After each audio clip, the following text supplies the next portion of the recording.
Welcome to another video from Lockdown Electronics with me, Bill, and in this video we're going to be looking at using some of our kit built test equipment to actually see if we can analyse what's going on in some small logic circuits. And the two kits we're going to be using are the Mitch Electronics logic probe and the little oscilloscope, the DSO138mini, both of which can be seen being constructed in previous videos. So let's get to it. Okay, well here's our breadboard, a little logic circuit setup, and this chip here is the 40106, which is a 14 pin dual inline package, and it's got 6 Schmidt triggers in it, and hopefully you can see that. I'm just using Schmidt trigger between pins 1 and 2 and the Schmidt trigger between pins 9 and 10. I'm not using the others. Pin 7 is ground, and ground of course is logic 0, and pin 14 is plus 5 volts, which would be logic 1. So what we're going to do is make use of the logic probe now to see if we can see what's going on with these two Schmidt triggers, and I've got both of them with this circuit attached to them. It's a circuit which is designed to produce a square wave oscillation, and the frequency of that oscillation is dependent on the value of that resistor and the value of that capacitor. So between 1 and 2 I've got a fairly large value electrolytic, about 220 microfarads, and I've got a variable resistor. On this Schmidt trigger I've got a smaller value capacitor, just 10 microfarads, and I've got a fixed 10k resistor. And so let's see if using a homemade test gear we can see what's going on. Okay, hopefully you're going to be able to see the logic probe. I'm going to hold it so you can. So as you can see at the moment, she's powered up.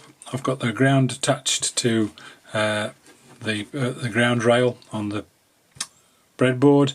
So brightly lit yellow, but very dimly lit red and green. So that's saying the probe is detecting a floating input, and that's indeed the case. It's not connected to anything. So let's first of all prove we've got a working probe.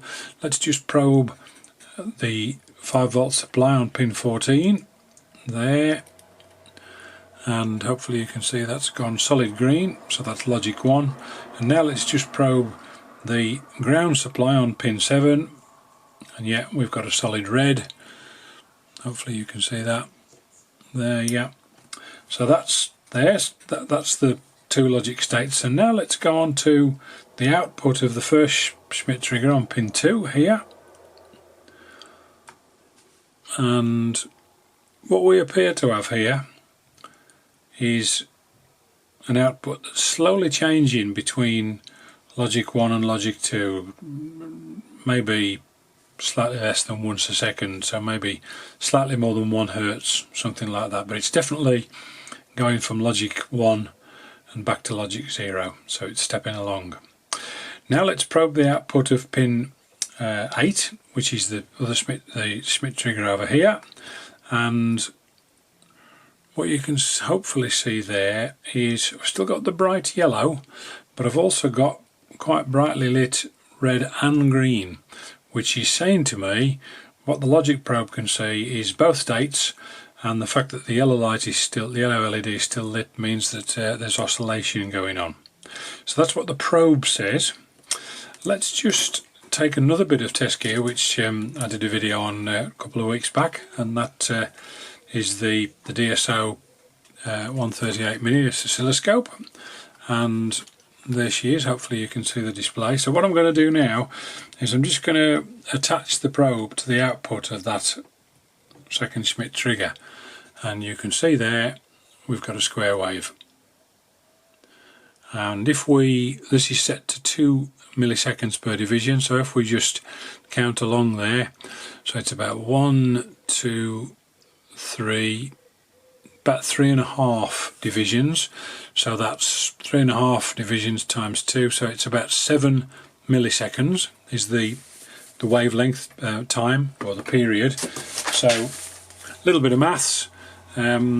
Frequency in hertz is equal to the reciprocal of the period t, so we know the period is 7 milliseconds, 7 times 10 to the minus 3. So if you take the reciprocal of that, it gives you an answer of about 145 Hertz. So that's indeed oscillating between the two states. And one of the reasons the probe is showing both states is because it definitely does go between both states, but it's clearly oscillating at a speed far too fast to see. So we've managed to prove a couple of things there. So we just quickly hop back to the first Schmitt trigger, and you remember it was appeared to be oscillating slowly. So I've hooked an LED up, which I'll now connect up through a current limiting resistor. So we've got there slowly flashing LED, and let's probe the output of that again. Hopefully you can see that.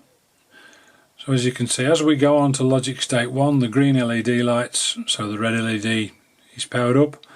When it goes off, we get the red LED logic 0 state. So yeah, that probe is telling us exactly what's going on, and the oscilloscope was doing the same. So hopefully that's a little practical demonstration of 2 bits of kit built test equipment actually being used to get some meaningful measurements. Okay, well I hope this video has allowed you to see 2 bits of home built test equipment built from kits actually in use, and being able to give us some useful information about some circuits that we've built. I'll put the links below for the 2 videos on these 2 kit builds, and maybe encourage you to have a go. In the meantime, I hope you've liked the video. If you have, please click the thumbs up. If not, click the thumbs down. It'd be great if you could subscribe, and look forward to seeing you in the next video.